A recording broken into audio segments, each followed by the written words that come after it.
हे बघा, 100 गाड्या जरी मुंबईला गेल्या तरी मुंबईचं ट्रॅफिक जाम होणार आहे.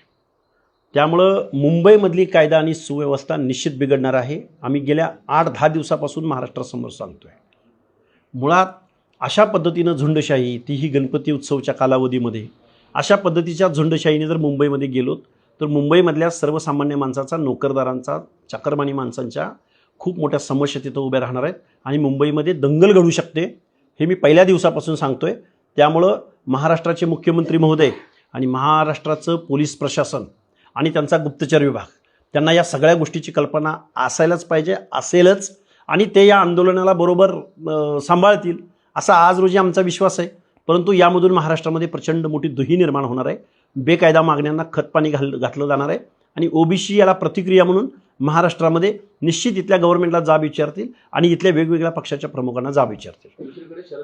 रोकठोक महाराष्ट्राला सबस्क्राईब करा आणि बेल आयकॉनवर क्लिक करायला विसरू नका.